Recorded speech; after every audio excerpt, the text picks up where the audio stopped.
అదేవిధంగా పెట్టుబడులు మిత్రులారా, తెలంగాణ రాష్ట్రం సంక్షేమమే కాదు అభివృద్ధిలో కూడా దేశానికి ఆదర్శంగా నిలబడాలని స్టేట్ ఓన్డ్ ట్యాక్స్లో దేశంలోనే మొదటి స్థానంలో ఉన్నాం. అదేవిధంగా స్వదేశీ విదేశీ పెట్టుబడులను ఆకర్షించడంలో తెలంగాణ రాష్ట్రం ఈ దేశంలోనే మొదటి స్థానంలో ఉంది. దాదాపుగా ఈ 18 నెలల్లో 3 లక్షల కోట్ల రూపాయల పెట్టుబడులను ఆకర్షించడమే కాదు అమెరికా, జపాన్, సింగపూర్, అదేవిధంగా దావోస్ లాంటి నగరాల్లో పర్యటించి ఈ దేశానికి ఈరోజు పెట్టుబడులను సాధించినాం.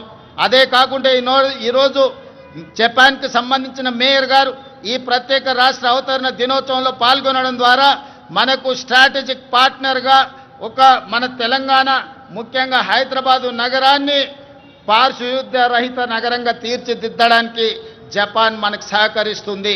అందుకే ఈరోజు రాష్ట్ర అవతరణ దినోత్సవంలో వారు కూడా పాల్గొనడం జరిగింది.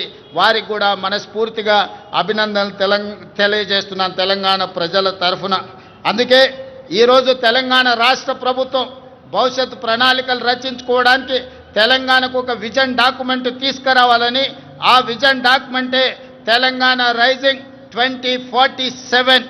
ఈరోజు ఆ పాలసీ డాక్యుమెంట్ ద్వారా రాబోయే తరాలకు భవిష్యత్తు ప్రణాళికలు అందించడమే కాదు తెలంగాణ రాష్ట్రాన్ని ప్రపంచంతోనే పోటీ పడే విధంగా అభివృద్ధి పదం వైపు నడిపించాలన్న ఒక పాలసీ డాక్యుమెంట్ను తెలంగాణ రాష్ట్రం తీసుకురావడానికి ప్రయత్నం చేస్తుంది అని చెప్పి తెలియజేయడానికి నేను ఎంతో సంతోషిస్తున్నాను.